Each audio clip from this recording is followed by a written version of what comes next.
श्रोतव्यम कीर्तितव्यम स्मृत्यम चेच्छता भयम।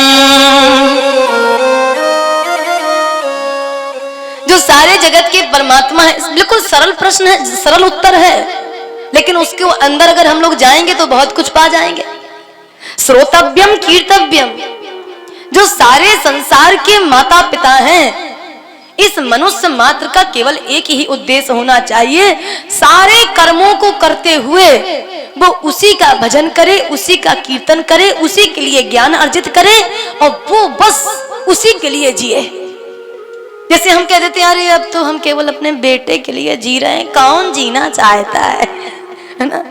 बस अब तो केवल एक बिटिया रह गई है, उसके भी थोड़ा हाथ पीले कर दें बस, फिर तो उसी के लिए जी रहा हूं, है ना।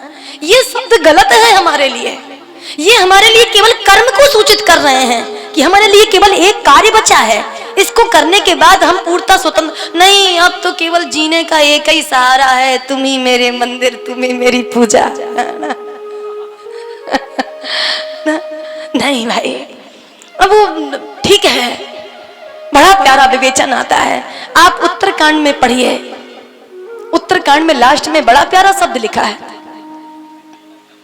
उन्होंने कितना प्यारा वाक्य लिखा है। सब लोग इस कथा को जानते हैं कि कछुए के पीठ में बाल नहीं जमते। जमते हैं क्या? चिकनी खोपड़ी होती है उसकी, लेकिन उसके बावजूद भी कह रहे हैं तुलसी बाबा कोई बात नहीं, कछुए की पीठ में बाल नहीं होते लेकिन हो सकते हैं। कमठ पीठ जामे बहुबारा, बांझ के बेटा नहीं होता लेकिन हो सकता है। बंदे सुते हैं काहू मारा, बांझ के बेटा हो सकता है।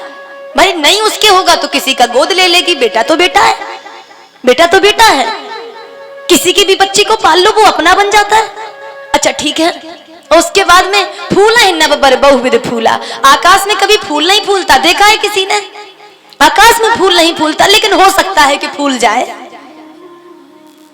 अच्छा और क्या नहीं हो? अंधकार पर रवि ही न सावे, सूर्य अंधकार का नाश करता है, लेकिन यहाँ उल्टा लिखा है। नहीं, तुलसी बाबा कहते हैं हो सकता है समय आने पर अंधकार ही खा जाए सूर्य को, अंधकार पर रवि ही न सावे, लेकिन एक शब्द नहीं हो सकता। सब कुछ हो सकता है संसार में, विज्ञान भी बहुत बड़ा है, कुछ भी हो सकता है, लेकिन एक चीज नहीं हो सकता, बिन हरि भजन न जीव सुख पावे। सब कुछ इस संसार में संभव है, लेकिन अगर कोई सोचे कि हम चाउमीन और बर्गर खा के मुक्ति पा जाएं, भगवान को पा जाएं, तो कुछ नहीं पाएगा वो। यहाँ वहां बतिया के, एक दूसरे की चुगली करके, एक दूसरे के पास बैठकर फालतू की बातें करके, केवल दूसरों को घात पहुंचाकर अगर हम मुक्ति पा जाएं, नहीं पा सकते, नहीं पा सकते। इसमें कितना प्यारा वाक्य आया, कितना प्यारा वाक्य आया। हम जिसका भजन करें, जिसका कीर्तन करें, और भाव बड़ा प्यारा आता है। एतावान सांख्य योगाभ्याम स्वधर्म परिनिष्ठया जन्म लाभा परा पुंसा मनते नारायण स्मृति। ज्ञान से, एतावान सांख्य योगाभ्याम माने ज्ञान के द्वारा, स्वधर्म परिनिष्ठया, स्वधर्म माने जो धर्म हमको मिला है उस धर्म में निष्ठा रख करके नहीं, मेरा एक स्त्री का धर्म है, एक पुरुष का धर्म है, इस धर्म को मुझे बखूबी निभाना है, इस धर्म में भी भगवान बैठे हैं। ओ तुलसी बाबा लिखे हैं ना, निज निज धर्म निरत सुत नीति। अपने धर्म में भी भगवान है, हमारा धर्म कितना भी नीचा क्यों ना हो। कई लोग कहते, एक आया था, दीदी आप ही की यहाँ की बात है, शायद गंज में कथा हुई थी, और उस समय की बात जब गंज से कथा कह करके निकले, आज से 2 साल पहले की बात है, तो एक डोम भाई, डोम रास्ते में मिले हमको, गाड़ी रोक ली और हाथ जोड़ के कहा, दीदी आप मेरे यहाँ कथा सुना सकती हैं। क्या शब्द था उनका, आंख में आंसू आ गया। हमने कहा हाँ सुना सकते हैं, बस इतना याद रखिएगा, कथा तो मैं आपको सुनाऊंगी, थोड़ा सा मेरा भी धर्म है और थोड़ा सा आपका भी धर्म है, आपको मात्र कथा ही तो सुनना है। हमारे यहाँ पर भोजन की सारी सामग्री रखा देना, हम अपने हाथ से बनाकर खा लेंगे, लेकिन कथा आपको सुना देंगे।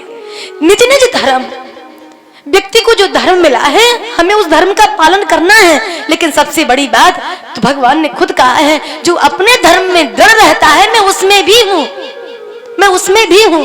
कोई अपने धर्म को छोटा या बड़ा ना समझे, केवल अपने धर्म का प्रतिपालन करे, प्रतिपालन करे। अब वाक बड़ा प्यारा आता है, बड़ा प्यारा। तब भगवान ने कहा है, जो व्यक्ति अपने धर्म का पालन करता है तो यम यम वाभिस्मन भामम त्यजन्ते कलेवरम तम तैवेति कौन्तेय सदा तद्भाव भाविता। जो व्यक्ति इस ज्ञान भक्ति योग के द्वारा, धर्म के द्वारा जब अंत में जिस चीज में अपने प्राण छोड़ता है मैं वहीं पर विद्यमान हो जाता हूं। भैया लोग कहां चले गए?